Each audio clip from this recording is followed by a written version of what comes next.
Start. Yep. And we're live. We're good. Hello, everyone. Welcome to another episode of BTEC Philosophers, episode 12, with me, your host, Elliot Still. And unfortunately, I'm sad to announce Michael Odewale is dead. He has died. He has been honor killed. He is gone. He is with us no more. He got stoned to death. He got stoned to death. People thought he was coming too Western. And they were right. I agree with the murder of Michael. I agree. Not from a podcast stance of view, but from a podcast stance of view. A podcast stance of view. Stance of We're view. sticking with stance of view, folks. This is it. So R.I.P. Michael, but the show must go on. So we bring in, as the audience would have already heard him, and the old listeners and the new listeners you might not know, it's the wonderful Vittorio Angelone. Please do not use sound effects because I don't know how to put them onto the podcast. On the audio. Yeah, I don't know how to do that. So we have been using the sound effects and I haven't been able to work out how to do it. I'll show you how to do that. Thank you. So on the previous episodes, is it just like awkward silence? Yeah. Yep. Oh, God. And I did a lot of sirens when we were talking about Westwood. Yep. I thought the audience could fill in the blanks. They can make their own. It's audience Well, participation. I clapped anyway when the clap sound effect happened, so I'll cover anytime you play a sound effect, I have to make the sound effect. That'll be class. Thank you. So, Vittorio, how have you been, man? Thank you for coming to do this. That's okay. I've been all right. It's been a hectic time. I'm staying bitter, staying angry at everybody else's success. I think that's the only way to make it in comedy these days. You got to be spiteful.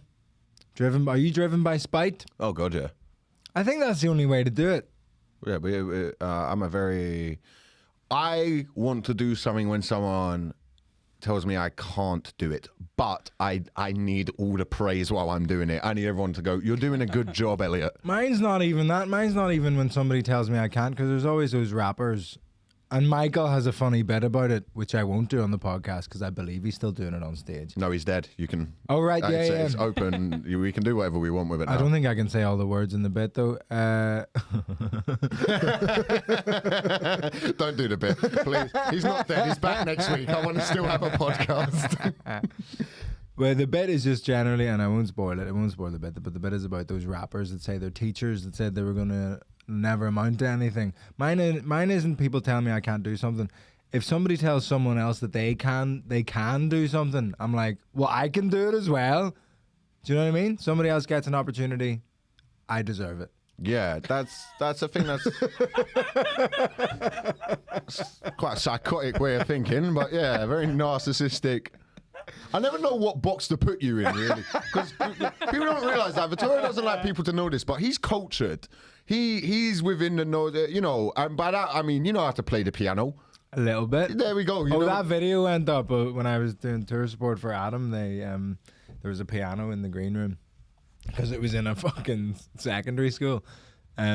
And I played Bach's Prelude No. 1 in C major, which is the only thing I can play on piano. God, you hack. But that's the Wonderwall of piano. Yeah, is that where'd you learn to whisper, mate? Under a helicopter of piano playing. Man, I remember I saw somebody do that and like died laughing and said to the comedian at the back, I was like, that's so funny. And they were like, that's like the hackest. Because I just never heard it before. It's great when you first hear it.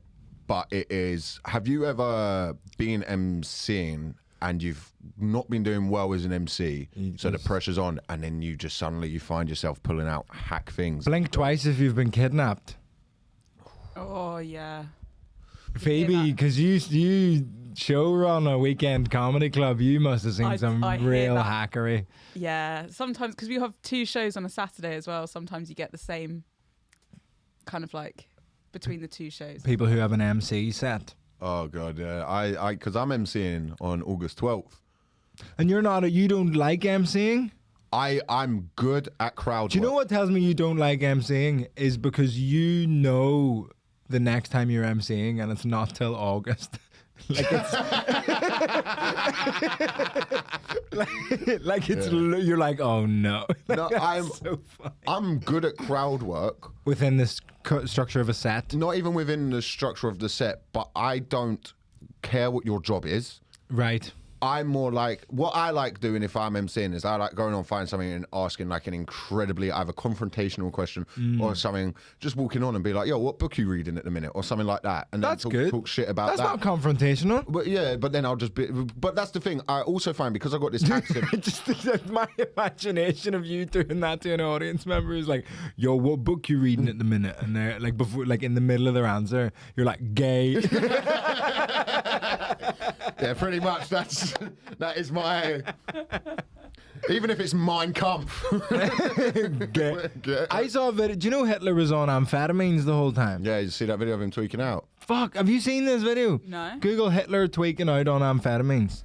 Yeah, he was. Well, because he went to meet your boy Mussolini. My boy. Yeah, well, you're Vittorio. If your name was Pete, I Excuse would have me? never known. That Excuse me. I'm going to start singing Bella Ciao in a second. The end of this podcast, if you want to see Vittorio, you can find him hung up on a lamppost at any... Did you see the Celtic fans in Lazio? We beat Lazio like last year, and we were like specifically told not to, because Celtic's like a big anti-fascist club, and we were told specifically not to bring any like Mussolini banners or anything when we went, because Lazio have like actual Nazi fans, like a lot of their fans. Oh, it's a fascist. Like, It's a fascist club, yeah. So instead of bringing banners, when we won, Celtic fans just picked up their mate and turned him upside down and were like, yeah! And then the guy who scored the winner did a cartwheel. Yeah. That is so fucking... Did the hang of Mussolini. Palace fans stole DT from Arsenal fans' TV's hat, so we're very similar in our fight against... I didn't know Palace like had such a good following since just like the last couple of weeks when those videos have come out. We've got a ultras fan base. It's fun. I sat there a couple times. I know a few people who go there. When I was younger and really wanted to be part of something, I'd go beg it with all of them. But one time I went to sit there and we lost 4-1 to Fulham and I missed our first goal. We actually went 1-0 up and I missed it because I had to hold a fucking banner. So I couldn't see the first 10 minutes of the game. The thing is, it's not about watching the game. I've been to the Celtic Ultras bit at Celtic Park, the Green Brigade, and there's two guys, a really handsome guy with long hair and then a bald guy who's got a drum, and they haven't watched the game in 20 years. No. They face the crowd and are just like, you're not fucking singing, you're not fucking shouting, like, it's brutal. But Hitler tweaking out on amphetamines, did you find it? Yeah, which video is it? How do you know? There's shitloads. It's when he's watching the Olympics, he's in the crowd. Will we be able to get he's this up the on one the with, screen? Not that one. We can get it on that one. Get it on this one. And it'll be on the video. Oh, will it? Oh, cool. Okay. Week 12 and I didn't even know we could do this. Oh, you should have. I have told you. I don't read any emails. I booked this studio the day before. After Phoebe goes, what time are you booking? I'll book 1. Okay, just to let you know, someone booked the 1 p.m. slot. I'll do 1:30. No, that's not at the studio. That's funny. Oh my God, I look so good. You do. Everyone comes in here and looks better than me. I don't like it. Okay. That's a shame. Sometimes I'm editing. I said to Mike one week, when I edit the video, I realised you have really clear skin. And he went, don't ever say that to me again. Is it this video? Yeah, look at him. Gurning. Yeah. He's freaking out. Jaw is clenched. Do you reckon he's just turning to his mate and going, see what we're going to do, yeah? We're going to, like, fucking build these camps, yeah? We're going to get people in it. And, no, man, I've got a vision. Well, you know what we're going to do, innit? Like, I was listening to the Joe Rogan podcast. I'm sorry. I was listening to the Joe... Don't be, it's a fucking great podcast. Oh, sorry. That was exciting. Well, do you know what? That's funny, isn't it? Because if I'm listening to Joe Rogan on the tube or something, and I get out my phone and it's like a big fucking picture of the thumbnail. Was that on the computer or was that just a really loud siren outside? No, that was outside. Wow. Oh, God. I'm like nervous that someone will see that I'm watching the biggest podcast in the world. Do you know what I mean? Like, it's strange. And I was listening to the episode with David Mamet, who's just because he's an interesting playwright and like kind of drama figure. And I was like, what? Told you he's cultured. Well, this is the thing. I was like, what the fuck's he doing on Rogan? He does jiu-jitsu. That's why he's on What Rogan. belt is he? I don't know. So I bet he's purple. He's like 70, but he's probably been doing it like 20 years, probably. So Oh, he's What's like his What's his name? David Mamet, Mamet. And he told her he's a Jewish guy, and he kept telling these like old Jewish jokes to Rogan, and Rogan was like, I don't get it, I don't get it. And then he was like, right, you'll get this one. He was like, why did Hitler kill himself? He finally saw his gas bill. Great joke. That's such a good joke, isn't it? Great joke. Do you know what I mean? It's like bang, bang. It's an odd one, the Holocaust jokes and stuff, because I do a few on stage. As you should. You know, and it's fine because it's all right to joke about things that never happened. And it's,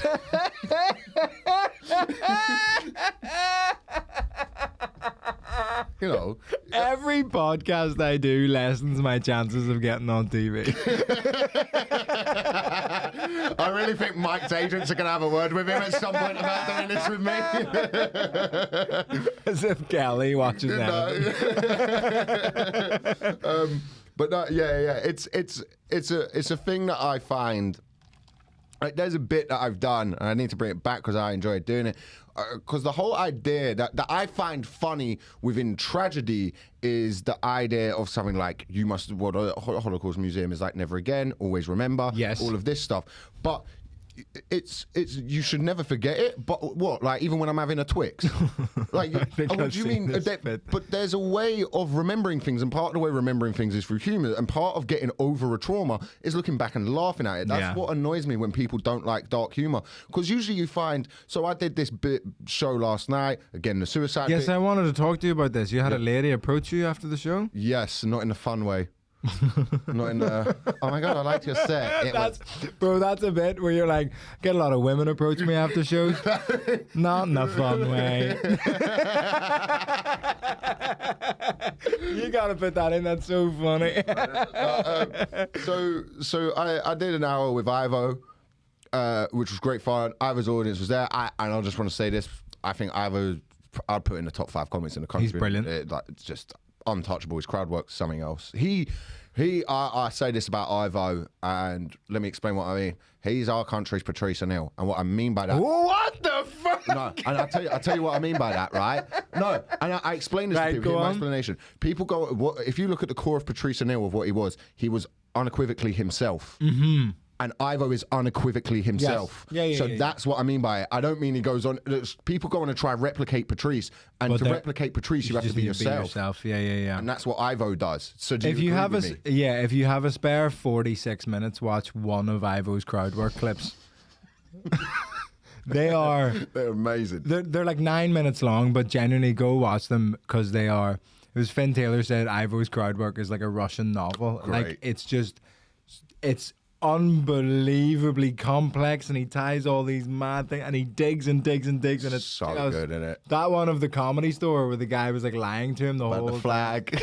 Oh my god! So I was with his audience, and they, for the most part, really liked the show. There was a few bits work in progress. There's a couple of things I got to work on. But there's bits that it went well, okay. But I saw this group of people who just didn't like it, and I'll point that out. I think it's funny. I'm like, Yeah. you guys are not enjoying this. Yeah. And I was going to them like, you've come here because I'm my dad's son, and you want me to be rude about a town, and now I'm joking about suicide. Yeah. And she was like, well, I'm just waiting for the break. So I started counting down to the break, and I went, I'm going to do extra long now. Just Yeah, for fun. yeah. So she eventually leaves. I'm outside. I go to get my bag and stuff. And as I walk past, she went to me, great set.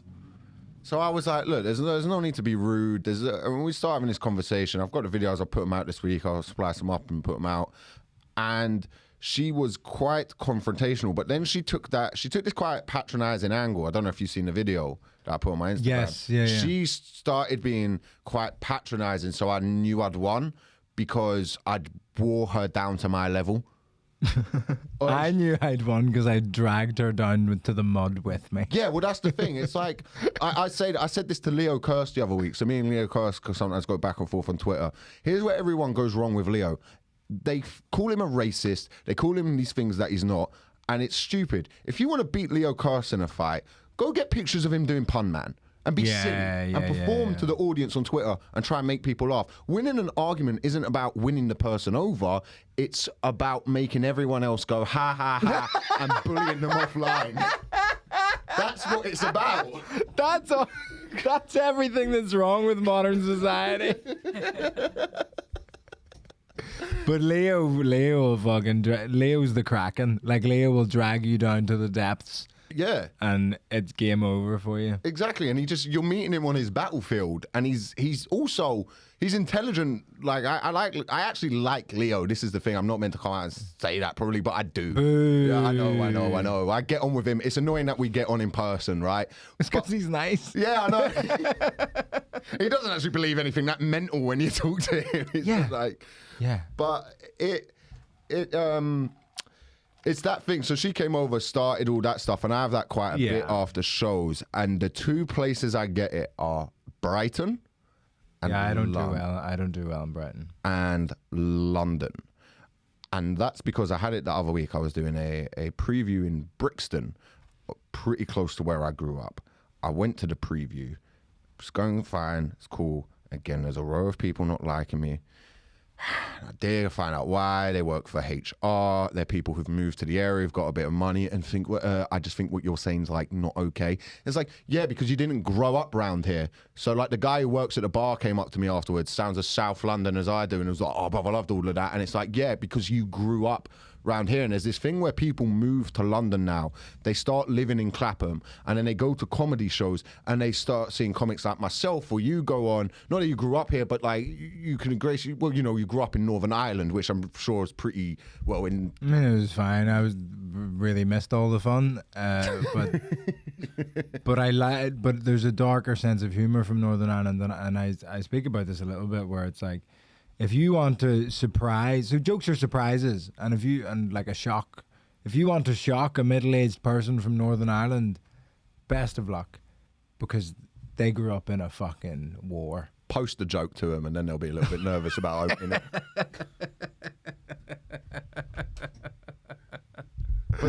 But there's this thing that happens now where people move to London from other places. They hang out, and it's mainly, I'm going to say it's middle-class white women or middle-class white men. It's a type of gentrification, isn't it? Yeah, they come to a comedy show, they see some jokes, and because they've got this inherent guilt, or they want to prove that they're not racist, they're not homophobic, they're not this, they think the best thing to do is to go, actually, that's not okay. And it's like, fuck you. Like, yeah. You're not... Just steer into what you are. You're fucking... all right, you brought the house prices up, but you also brought lattes and avocados, and people like those things. But I find that about, like... Like, gentrification's not all bad. Not all of it's bad. I want to complain about it, but I'll be honest. I live in Fulton Heath, Crystal Palace up the road. Used to be horrible. Fucking lovely now. Yeah. Like, it does happen, and it's not like all the people that live there. Yeah, some move out, but do you know what happened to some of my mates who used to be on road and stuff? They go into the posh places and they enjoy it. Yeah. Like, they still enjoy it. I don't like Great, avocado, but I understand why people do. What? I was just going to say latte art. If you get some good latte art, that can really spice up your day. It's class. I saw someone the other day do a deer in latte art and a swan in the same one in a forest. Wow. That's very impressive, don't you think? It is. I mean, But it's it makes me feel bad that I'm drinking it. yeah. Yeah. Yeah, you have to destroy a piece of art to get on with your day. Is it worth it? Aren't we all just pieces of art? No. No, absolutely not. Seen some really ugly people in my time. But yeah, so this woman last night, she comes up, she starts... Yeah, so she's come in quite aggressive, like with that kind of passive aggressive, but like sarcastic and like snidey. Good. Was she hoping to like just say nice set and walk off? Maybe she was nagging you. Or did she pause to sort of like then have a bit more of a chat with you, or did you call her out on it? No, she said it, and then Elliot leg swept her, and then Yeah. she was on the floor, and this conversation was happening while he was raining down elbows. If you wanna act like, like a "Tap man, out." you get dealt with like a man. Dave Chappelle broke someone's arm last night for tackling him. I leg swept a woman For saying nice set. for saying nice set. Should we discuss Dave Chappelle? Yeah, go for it, man. Phoebe, are you in the loop on Dave Chappelle? I haven't watched the special. No, It's not the special. It's just like so. Netflix is a joke festival, which seems to be this really cool festival that they're doing over in LA, and all sorts of people are doing it. It's very good for them. That's good, isn't it? Stop it. And David Chappelle was on stage at the Hollywood Bowl, which is like a big outdoor stage. And what's annoying is, and I respect it in every other moment, Dave Chappelle, you have to like lock up your phone in a little pouch before you go to his show. So while this could have been the funniest viral moment ever, there's like 2 videos from about 3 miles away. Right, yeah. That you can barely see. But basically this guy comes on and like tries to rugby tackle him.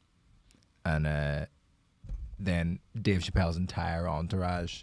And apparently on stage he was like talking about how he had to hire more security since like all the trans controversy with his jokes and stuff. But then they fucking beat the living fuck out of this guy. Like snapped his arm. Like he was in fucking... Somebody said, Phoebe, do you know that picture of Mojo Jojo? Where he's got his like brain hanging out of his head and he's completely fucked.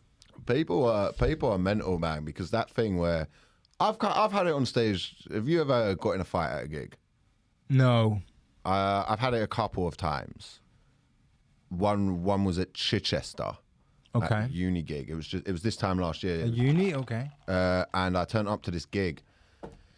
And I arrived and it was outside. They were all swinging Sweet Caroline. They were meant to be in table 6. It's the end of year thing. They've been locked up all year. They've all been getting pissed. There's a band on. Now there's comedy. I Terrible. know from all my experience, I would now, mate, I'd say I'd still need the money. I would actually go, I'm not going on.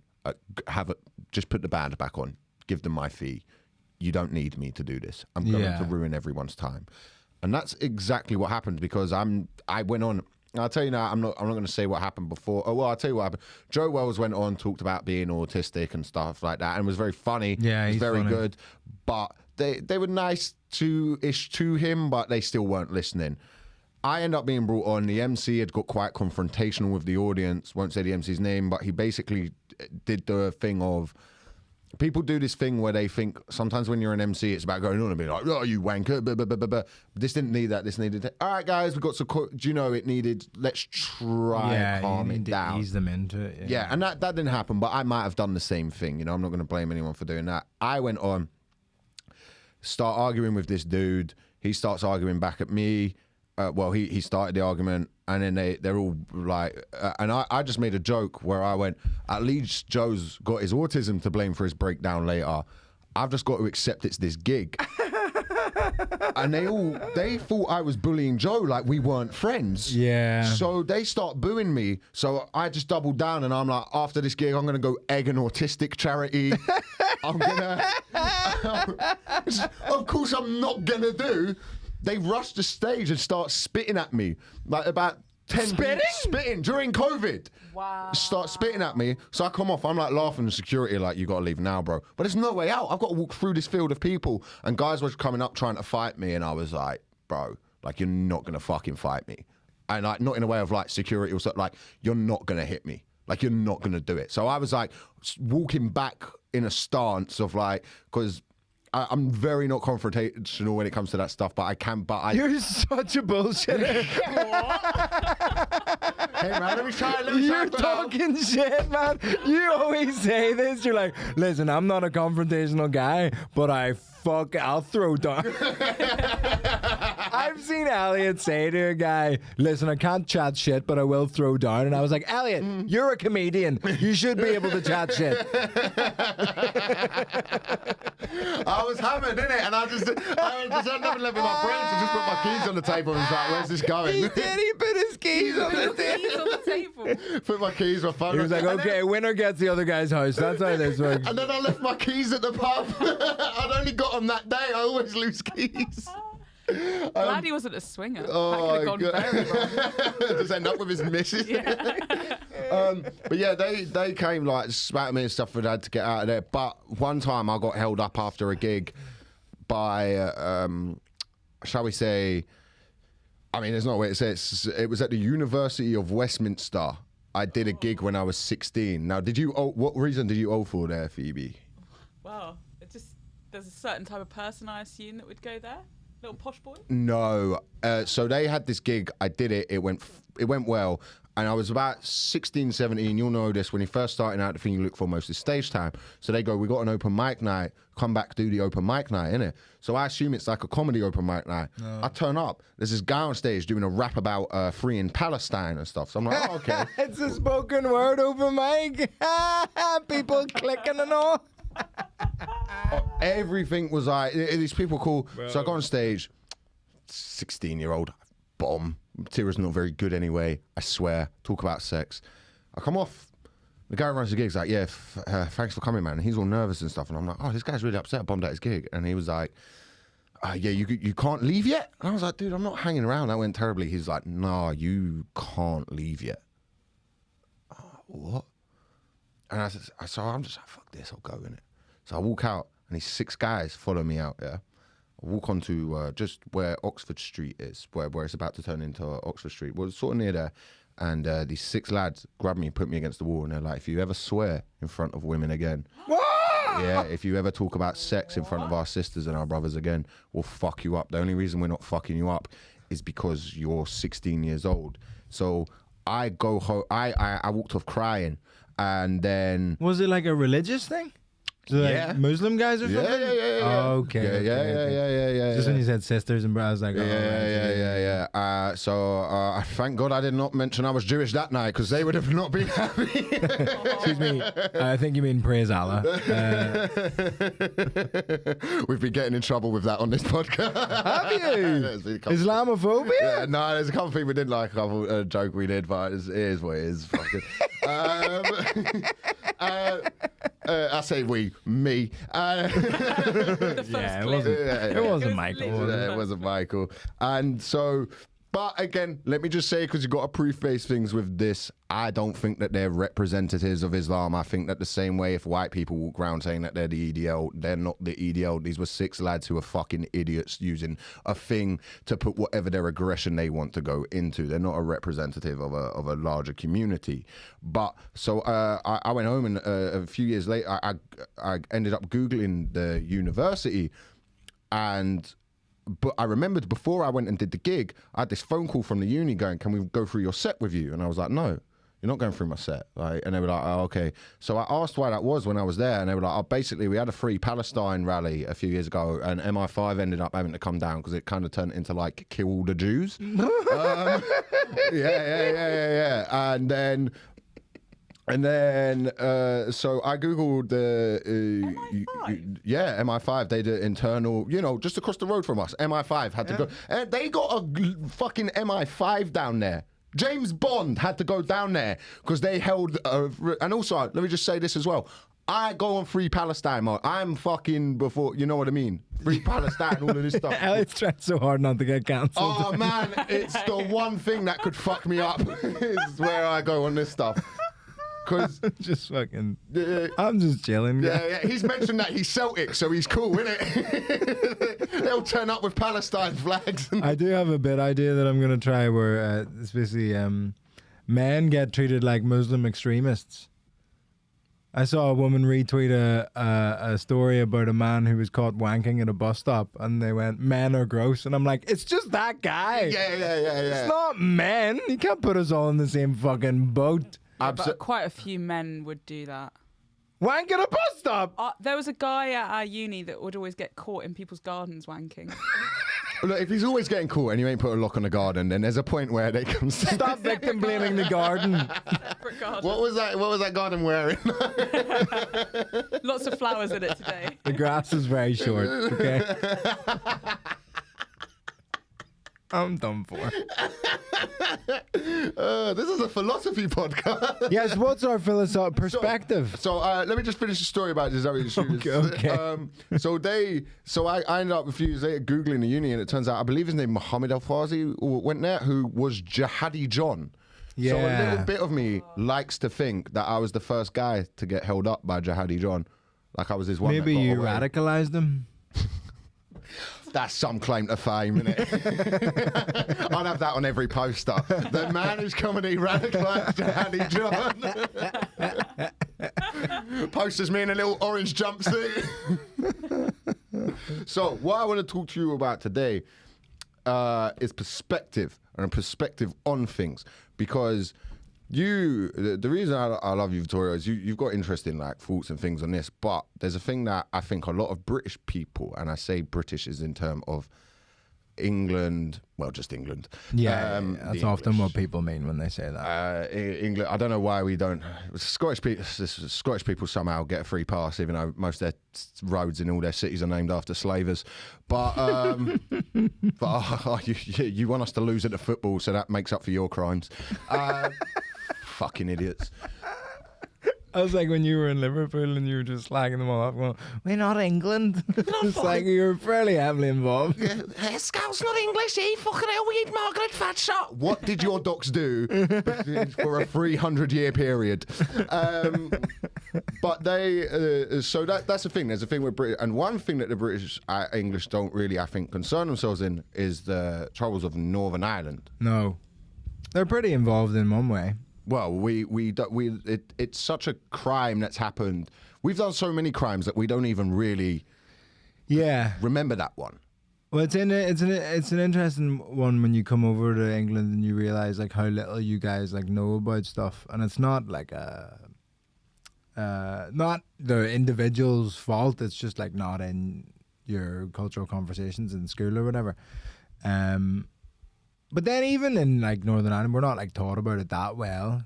But then you just I don't know. It's really interesting thing. It kind of give talking about that perspective thing. Like when I see somewhere else in the world, like BBC News being like, these people are terrorists, I just have a little pinch of salt of like, but like we were, like that's how we were painted like 30 years ago. So why are they doing that? Yes. Do you know what I mean? Like nobody just blows shit up for no reason. Well, the quote that I've got is, what I want to discuss today is, one man's terrorist is another man's freedom fighter. Yeah. And that's the thing with something like, so when I was about 11, 12 years old, I started I got quite fascinated into the history of the Troubles and stuff like that. 11? Yeah, I found it fascinating. Well, when I decide to learn about something, actually learn about it, I could do a fucking podcast on the Vietnam War and stuff. Like, I'd love that shit. I think they call that ADHD. Yes. No, they actually called it the Vietnam War, but... Oh, right, yeah, sorry. I got that wrong. Yeah, no, I hyper-focus in, and I'm a big fan of history and stuff like that, which both my parents are, so it sort of bled into me. But I find the whole thing because when I first went to gig in Belfast... The Empire? Yes. Okay. Ooh, it went badly. It tends to. If you're... So just... to clarify, if you're an English act, but a Southern English act, I think. Yes, definitely more so. Went over, because there's this odd thing with the English accent where if you're Northern, it's sort of seen as more comforting, more real, more salt of the earth. Well, generally not the people in power, like from the North. So it's not the voices you've heard, like barking orders, essentially. Yes. Even though neither's yours, but... before I moved over, I wasn't good at anything. Like, I would meet people and be like, "Oh yeah, you're from like the Southeast," and they're like, "No, I'm from the Midlands," and I was like, "Oh," I had to like learn the differences between those accents when I moved over. So like, we just see pretty much anything fucking like south of Birmingham. We're like, "Oh well, there," like it all kind of sounds the same. Yeah, did you have a prejudice of English people before you moved here? You're using the past tense pretty liberally there. That's what bothers me about Irish people. They all move here and then complain about it. And it's like, what did you expect when you moved to England? There's that really funny video. It's Katie Hopkins and then that ginger Irish lady, I can't remember her name. That narrows it down. Look, Katie Hopkins and an Irish woman interview, and she did that same. Katie Hopkins was like, "Well, why did you move here?"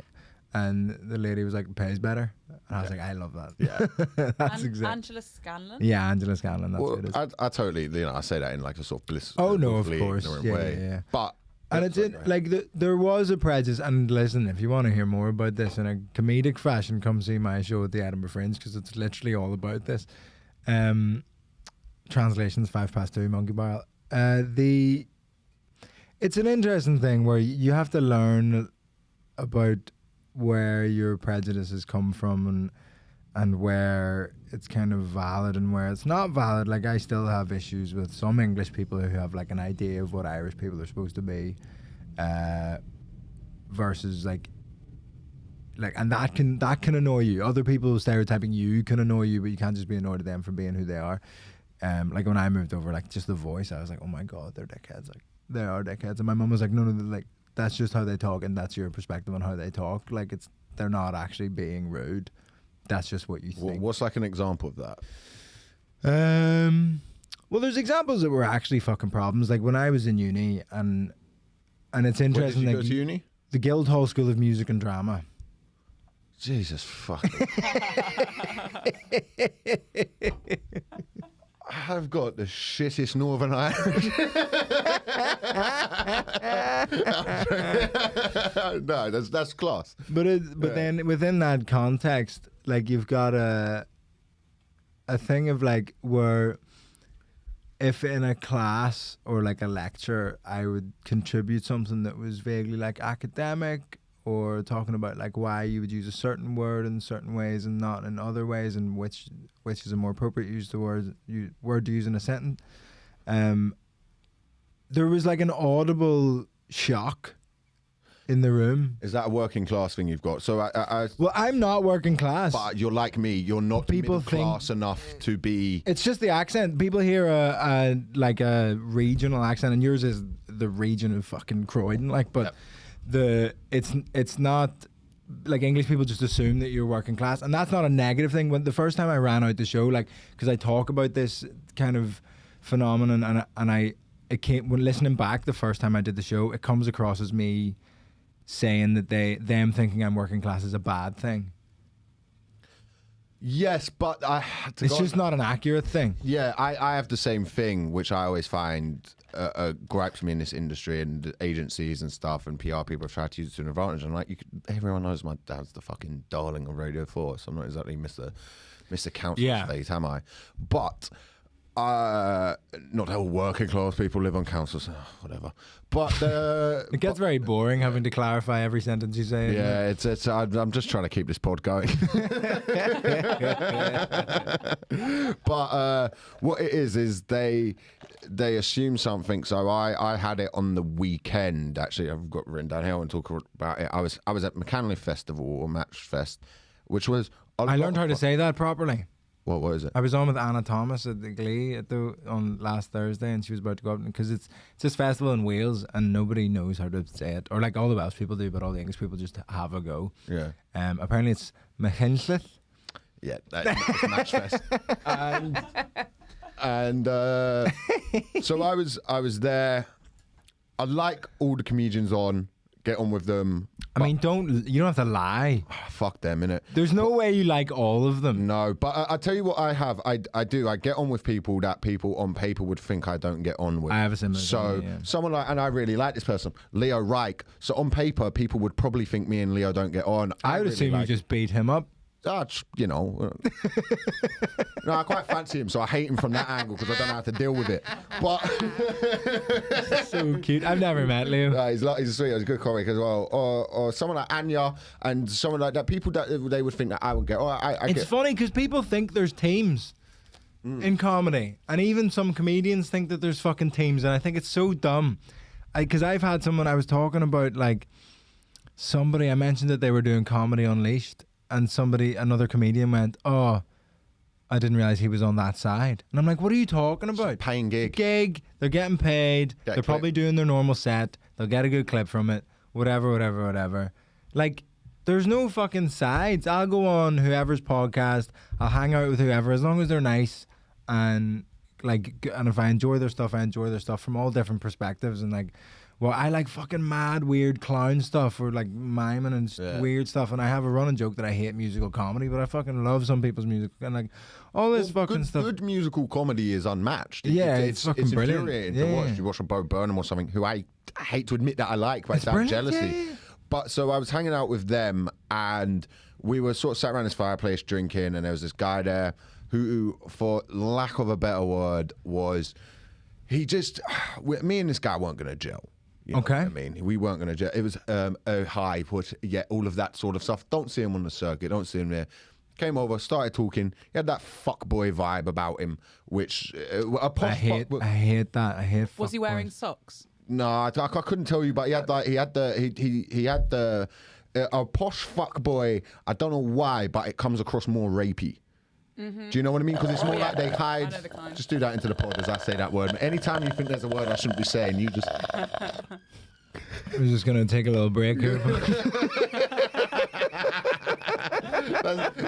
That's Vito's saying I'm not involved in this next bit. But do you know what I mean? Like it's sometimes. So he had that sort of vibe. But I was getting on-ish with him. And yeah, well, you just like I think anyone with half a brain can just be pleasant and civil with people. Yeah, and he said the word in a sentence, perambulate, and I didn't know what that meant. Oh, fucking say walk. Right, do you know what I mean? Okay, so fuck off and just say walk, you stupid cunt. I didn't know what this word meant. Now I have a thing. I don't mind learning by being stupid. So I went, hey dude, what does that mean? And he started with this. Ugh. Suck my perambulate over here and suck my fucking dick. Right. You stupid cunt. You're just so stupid that you need to prove to everybody that you're smart by saying words like fucking perambulate. Fuck off. Right. So I now fucking loved every second of that. So I now feel dumb. And I'm with people who've been to Oxford and Cambridge, so I feel a little bit out of place. Oh, so I turned down here, and at one point I was like, we'll talk about jiu-jitsu, and I wanted him to fucking ask what it was, because I wanted the guy, because he basically went to me, oh, it's a posh way of saying walk. So I wanted him to ask me about that, so I could go, it's a posh way of saying I could rip your fucking arms off your cunt. It's so fucking good. Oh, I was fucking furious. I had that once. A guy said, he was like, I'm going to defenestrate you. What does that mean? What does that mean? Throw you out a window. What? By the time you've deciphered what he said, you're 4 floors down. I thought he was going to touch my bumhole or something. I don't know. Yeah, so I have that thing of what you're talking about there that you had at uni coming over here from Belfast. And that's the thing where in this industry, I really feel small. A way to make me feel small is when I'm in a room of people who I know are privately educated, so they've got that confidence. It's not their fault. One of my prejudices that I'm getting over is privately educated people. They fucking push it. By God, they push it, because private education is... It teaches you to do that. To push your luck and be confident and step a little bit over the line and fucking... Well, Tom Horton, who's one of my best mates, was telling me one time, he was going, you're paying for the privilege. So you're paying for the fact that he's like, I can walk into a room where there's Latin on the walls and there's all of these things, and that reminds me of my old school hall. Whereas my school hall it had apparatus that didn't work on it. We had temporary buildings. So I walk into a place like that. If I go to somewhere like, maybe sometimes someone wants to do a meeting in a Groucho club or a private members bar or something, I walk in and I feel out of place, and they can smell it and they can tell I'm not meant to be there. So you have to learn a thing. Smell the Lynx Africa. Oh, God, yeah. The Mayfair Super Kings.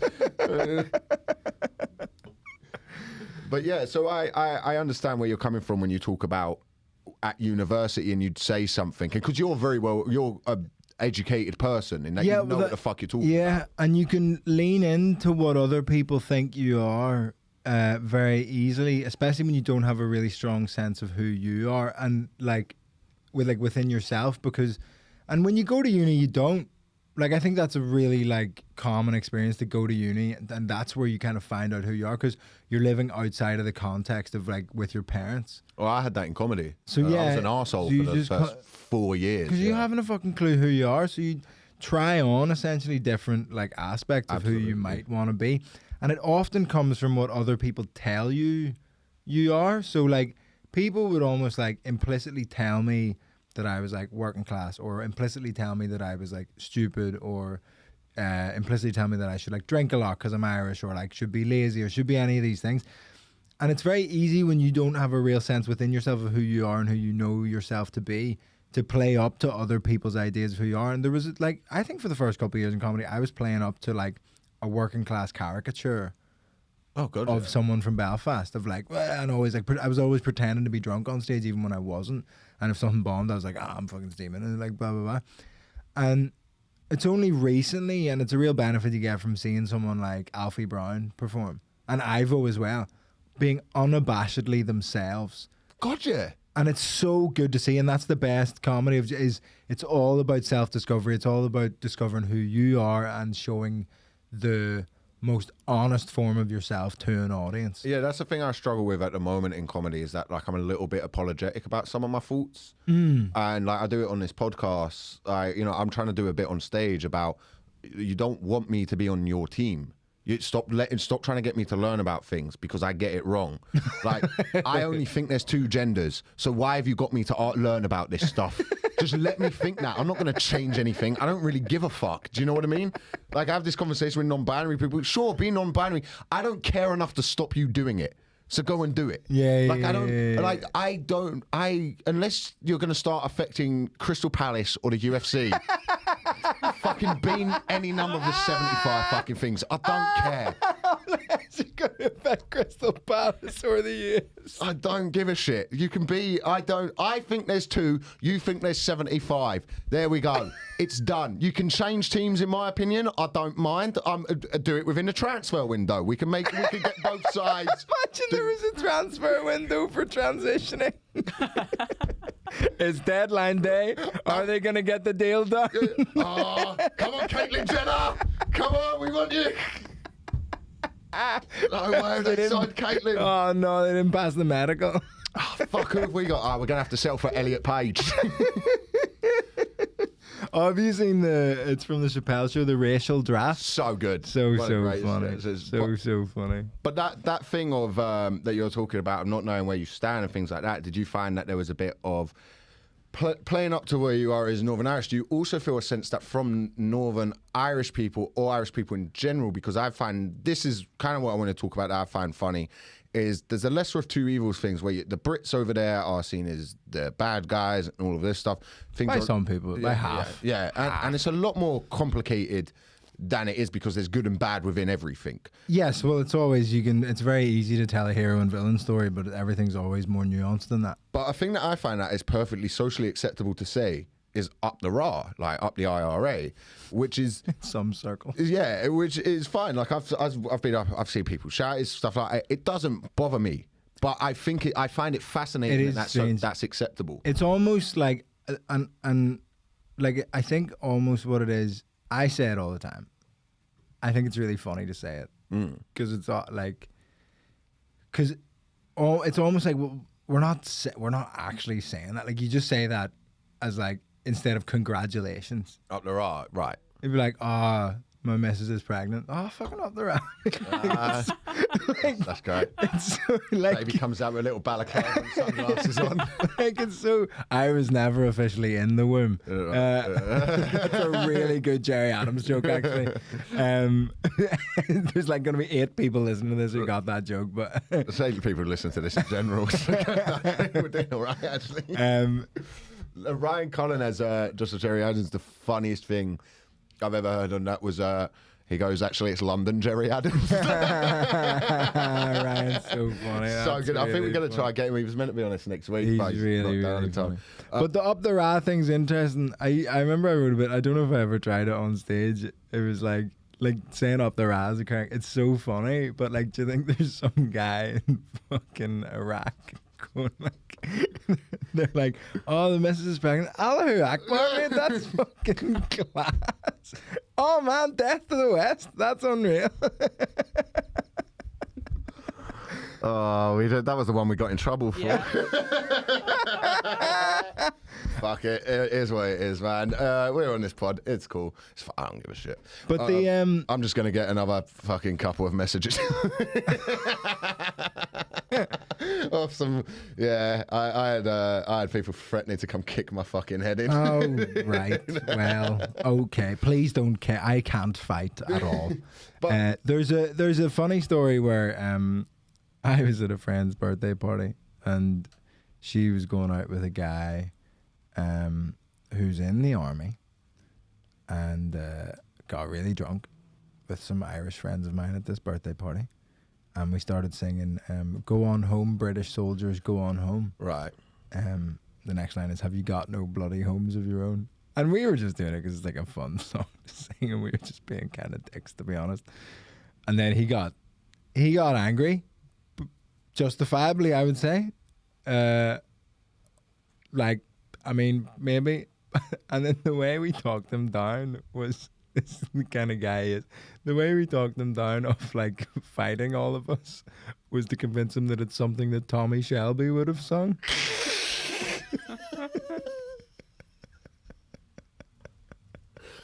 Oh my God, this fucking country. And the people who defend it. Do we really need to give them 2 minutes every year when that's there?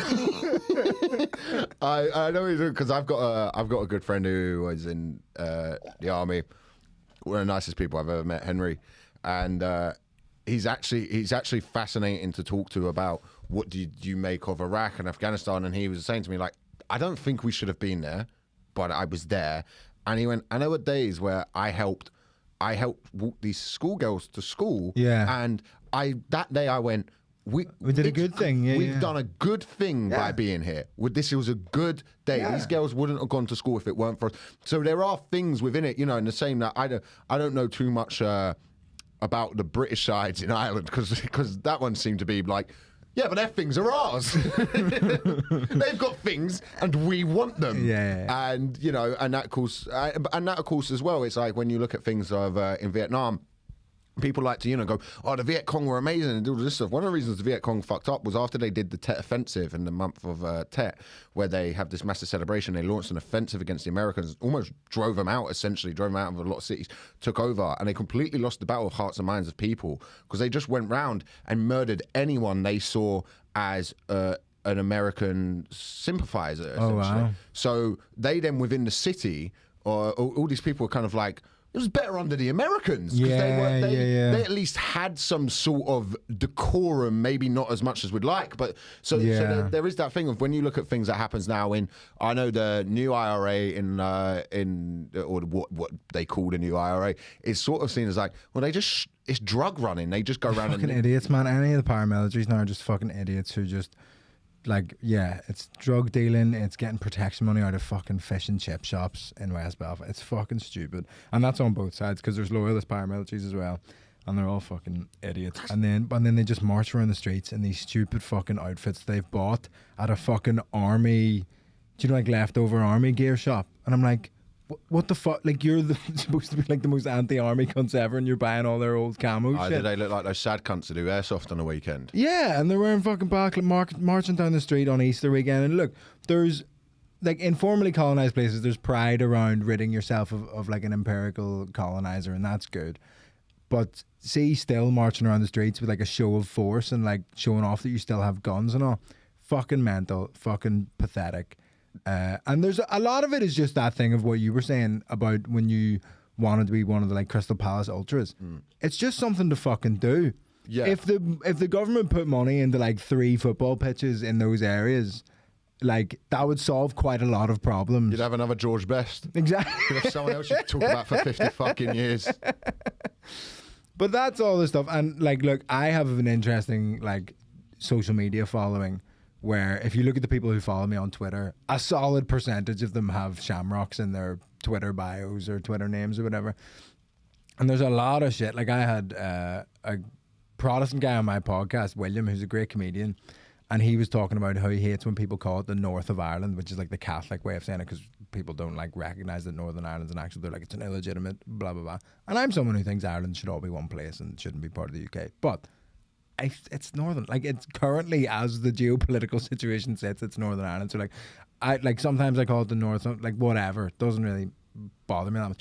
But I put out a clip of him saying like it pisses him off when people say the North of Ireland. And it was just like a light-hearted thing. Like, it wasn't fucking like heavy. It was just him going like, oh, like he was saying like he thinks he's accepting, but then he hears someone saying, he's like, oh, fuck off. Like, it's just that. Like, and it was just a funny little joke. But the number of people on fucking TikTok, they're like, it's fucking illegitimate, blah, blah, blah, blah, blah. And I'm like, you can all fuck off. You're all mental that you care about it that fucking much, that he called the North of Ireland versus Northern Ireland. Like, I think a lot of people in my generation are just like we just take the piss out of each other. Like, it's just fine. It's not that big a deal. Like, we might have different political leanings in terms of what we want to happen with the country. But like, anyone with any sense separates themselves from the tribalism of it and go, well, what do I think would be best for the country? And then you just go from there. And like, there's mad cunts in every argument, and there's mad cunts in every place. There's probably more in Northern Ireland because bombs and stuff. But like, yeah, I just think like the up the ra thing, I think it's my generation going, well, it's silly. Right, It's okay. all silly. It wasn't historically silly, but to us who were never involved in it, it's silly. I have it when I sing 10 German Bombers. I'll say it now. If we are beating Senegal 1-0, I'm bringing that song out. Because we bring it out against anyone. It doesn't even make sense. Like, we'll win, we just win a game and you start singing. But I find this as a football fan, as an England football fan, a lot of the England fans, because I kind of go, I have this argument with Scottish comedians, Mark Nelson and stuff like that all the time. I go, by hating the current England football team, I think that's the wrong thing to hate. I think they're actually very progressive. They're very forward-thinking. It's an interesting time to be an England fan. Because I'm interested by this. Go on. Because part of the problem with England is the sort of, like fucking booing the knee and stuff. Now, I now think the knee shouldn't be done because it's come this. We can't be like, when people... It's just admin now. Yeah, well, exactly. When people do this thing where there's a right, so we're going to have Amnesty Day in football, are we? We're going to have people wearing poppies. That's tokenism. And I go, Armistice Day. Armistice Day. You said Amnesty Day. Oh, is it? I don't know what the fuck it is. I just Don't worry. Just keep quiet. Some people with flags yell at you on Twitter. It's, and again, that's another thing where I think, no, we should remember the people who are... The poppy's into... I don't wear a poppy. I do I think there is it's one of these things that gets hijacked by... a right-wing sort of you should be wearing a poppy, and it's like, dude, I don't have a problem with anyone wearing a poppy. What about I just a white poppy? I don't. That's that's the get out clause. that's just that's just a look at me badge, isn't it? Yeah, it's supposed to be. I remember them, but we're not condoning war and fighting. Yeah, I'm condoning some wars. Fair enough. Which wars do you condone, Ellie? I don't know, a couple of them. There's every now and then. The war on drugs. The war on drugs. World War II was pretty... No war except class war. Yeah, well, I think we should have more class war. I think the working class have had it too good for too long. I think so too. ITV will come up with something with that soon. They've run out of like every other option. But so I find it in football. But the England team that was interesting is they didn't want to meet Boris Johnson. There was definitely, you could tell, this good group of lads. They were, for the first, I like that the stigma of that all footballers are stupid is gone. They're actually politically astute people. Someone like Marcus Rashford is, grown up in a working class environment, has gone, this is bullshit. Grealish less so, but go on. Yeah, he's part Irish, isn't he? Used to be full Irish, don't know what happened. Got too good at football. And then, so you have this thing where actually it creates a divide in the England fans because it brought along a lot of New England fans who were able to get into football because it wasn't this shouting, we've won 2 World Wars and a World Cup. By the way, I'd give away a World War for another World Cup. I'd lose World War I, let Germany keep its empire. Give me another World Cup. Who has that bit about when people say like, oh, we would be speaking German if it wasn't for them, as if that's the worst thing that would have happened under the Nazis? I can't remember whose bit that is. It's somebody's, but it's really, really funny. But so I have this argument with someone like Mark Nelson where I go, Scotland, the Scottish team pissed me off during the Euros because they went, the only game we're going to take the knee is the England game. And I went, fuck you, either do it or don't, because you're now going, oh, we're Scotland. We've always historically, as in football or anything, have always been like, the English are worse than us. It was always the English. And now you are not addressing part of a thing that is within Scotland that is can arguably be sectarianism or something like that, where people have racist viewpoints that don't want to be addressed in your country, but now the English seem to be, for the first time ever, doing a bit of reflecting. Yeah, a couple of years ago, Scott Sinclair was getting monkey chants at him by Rangers fans, which wasn't great. So, yeah, that's interesting. I tried to support England at the Euros a few years back when you got... Beat by Iceland, yes. Not that one. The one where you lost to Italy on penalties. Belgium twice. Oh, that was the World Cup. World Cup. Oh yeah, of course it was, because you beat Colombia on penalties, didn't you? No, they're European. Okay. I was on like a little theatre tour at the time, and I was in Leeds. I happened to be in Leeds for a couple of the games. So we went to O2 Academy in Leeds because it was free tickets, and it was like massive, like mad atmosphere. And I was like, look, similar to what you were saying, nice bunch of lads, seem like like good. I can probably get behind this to some degree. So I went down, and I wasn't like on a mad one, but it was the Belgian match, and when you got put out, I think. It was the group stages one where it wasn't where it was the group stages one. That was the World Cup where you got to the semi-final without playing anyone good. That's every competition we've ever done well in. And I went down and I was there, and I was just kind of like just there to watch, and it's like 95% English fans and then a little clump of Belgium fans watching as well. And Belgium won, and they were like celebrating amongst themselves. It was never outward. It was just like in, and it was like there was a lot of like loud England fans there, and then Belgium won. And then it just turned immediately. People started throwing like pints of piss at them and like screaming abuse at them. And they had to just like, and I went over, like once it had calmed down a little bit, I went down to the Belgian fans and was like, oh, like, I just want to say, like, you've been great all day. I'm sorry that it turned a bit nasty, but like, thanks for like making today like more fun than it would have been. And then some English guy sees me talking to them.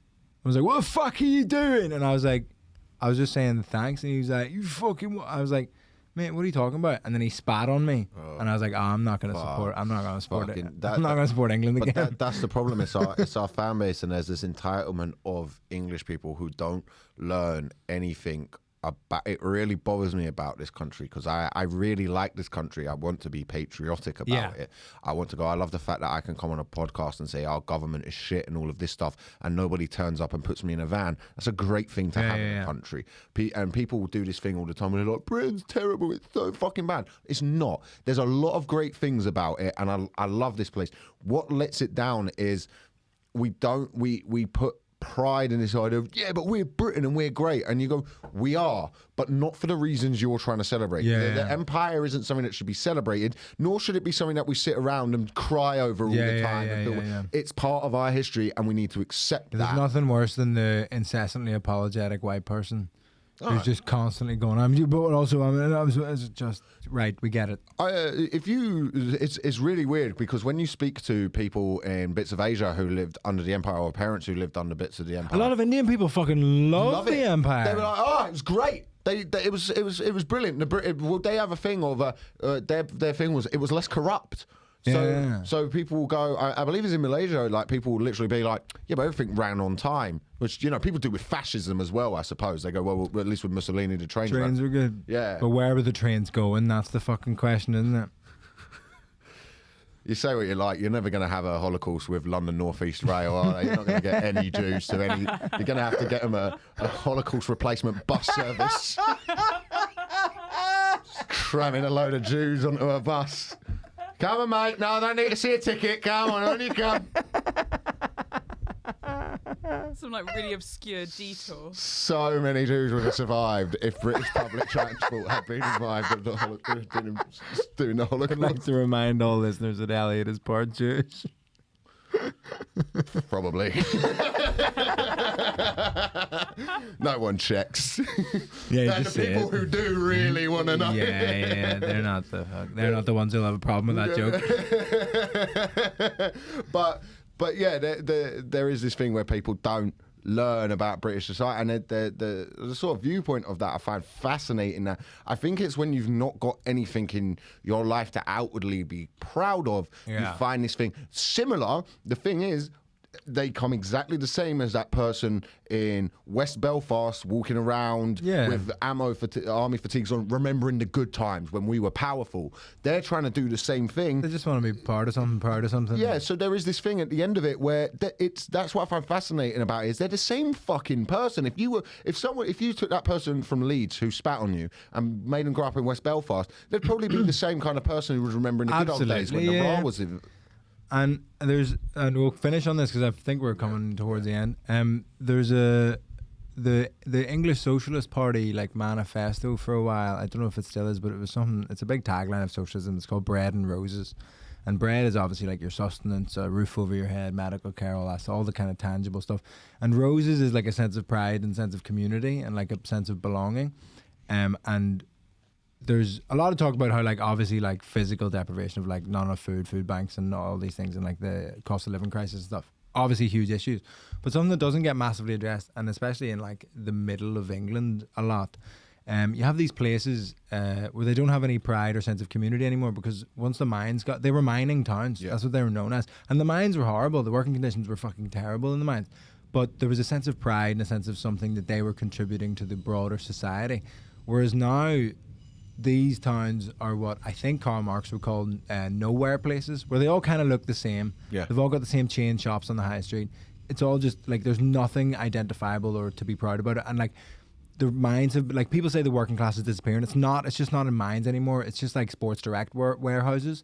But there's no such thing as like a warehouse town. There's like mining towns, but there's no pride in where, even though the working conditions, they are shit in a Sports Direct warehouse, I would argue they're probably better than they were in a mine. Yep. But there's no pride in working in a Sports Direct warehouse. And that's how right-wing politicians can access those communities, because they give themselves a sense of pride and someone to fight against, because it's really easy to form a sense of community and rally people around hating immigrants. So that's what they do. They latch on to that lack of sense of community and sense of pride and cause them to be anti-immigration. I think it's spot on with that. Nothing baffles me more in this country. So I grew up in Croydon. Luna House is in Croydon. So that's the immigration centre of the UK where you'd have to go through. And I see the good and bad side of immigration, and wholeheartedly I believe that is mainly a good thing. It is in the majority a good thing. The one thing that the left needs to stop doing is going, let all the refugees in. No, they're not going to live next to you. They're going to be put into a town where it's just going to be, you really have to think about this. This isn't, I don't know enough. It's nuanced. Like we've said the whole way through this podcast, it's not just a hero and a villain story. Yeah, exactly that. And but I really believe that the main thing we should do is stop fucking selling arms to places that create refugees. That would be good. Which is what the British government do. So, but it is that thing you're saying. Nothing infuriates me more than in this town where I'm like, oh, you guys are being duped by someone like Nigel Farage. Yeah. I have friends who love Nigel Farage or say these things, and they're my mates, but you have to have a conversation with them where they kind of get it, but they have that thing, they don't want to go back and they've made a mistake, which might be an arrogant thing for me to say, but it does feel like that a lot of time, where they look at something like immigration and they go, yeah, but they're coming here and taking their jobs, and you're like, no, the jobs got outsourced. The towns that you're talking about got absolutely ripped apart by Thatcherism and Reaganomics and all of these things, and it left nothing for individuals to have. And then the person comes along going like, no, remember when this country was great? That restores that, and that's how you end up with the situation we're in now, where we're going to end up with eco-fascism because of global warming, and the West is in decline, and China's going to put us all in concentration camps. But you tied it in well, because Nigel Farage loves saying up the Ra as well. He does. Have you seen him on Cameo? Yeah. Hilarious. People keep paying him to do it like he doesn't know what it means. Yeah, he's just taking that fat paycheck. He will do anything for money. Well, is that it? Thank you for stepping in and doing this, man. I've been Michael Odewale. This has been, and I've been, so what have you got to plug, bro? The Edinburgh Fringe, that's my big focus. I've got a bunch of previews leading up to it, but I want to just pack out that room for the whole month of August. Yeah, and you will, man. And I'm inviting reviewers like early, like, so my show's on from the 1st of August, and I'm getting people in like early on in the run. So the earlier you can come on the run, that would be great. The show's really good. I've done it like 9 times. I've got like 13 more previews booked in. It's going to be in really good shape by the time it gets to August. So 2:05, go on the Monkey Bile Comedy website. That's where you get your tickets for like a $5, mate. Go see Vittorio. He's fucking wicked stand-up and annoyingly good. I don't like it. I'm not gonna promote my previews, I'm afraid, because I'm speaking it into existence by that emailing the people that I need to email to make something happen. But it's funner to say something like manifested. But I think I'm gonna film a special upstairs at somewhere like Top Secret this summer instead of going to Edinburgh. Do that. I don't know whether to do half hour or an hour, but I think I'm gonna do something. Yeah. Put it out. Most important thing, just clip it up. All of it up. That's what I'm going to do. But I want to promote, I will be at Vauxhall Comedy Club on May 14th on the early show, I believe. Are you looking at me? I know. I'm just. That's sort of where the camera is. It is the brunch show. The brunch show. I will be on. So if you want to come down and support the club that allows us to do this podcast, they put a lot of great stuff on. You could come down. You can see me. I'm going to do a set. I'm a good stand-up. So if you're listening to this guy sounds like a bit of a dick. Come see my stand-up, and you go, oh, he is, but he's funny. He is, but it's funny. Yeah. That's the key thing. I'm working that day as well, so I can see you do stand-up. I'm now helping run Mondays at Vauxhall, so bounce down there. That Mondays is the day to come to Vauxhall. Can I come down at some point? Yeah. Drop me your Monday availabilities. This is Elliot's classic thing where he does admin at the end of the podcast. The people want to hear. Listen. But easy. Also, thank you to everyone who started following the Insta. We're starting to build up. The clips are doing well. If you like the clips, share them. We don't ask for Patreon or anything like that yet. If you just like a clip, just share it and let us grow the thing, and then we'll get a Patreon and we're going to take all your money. No, we're not going to. We'll do a Patreon at some point, but just share a clip and it means the world to us. I've been Elliot Still. He's been Vittorio. Stay philosophical. Stay philosophical. That's really good. We should use that. Right. Okay, we're done. That was really good.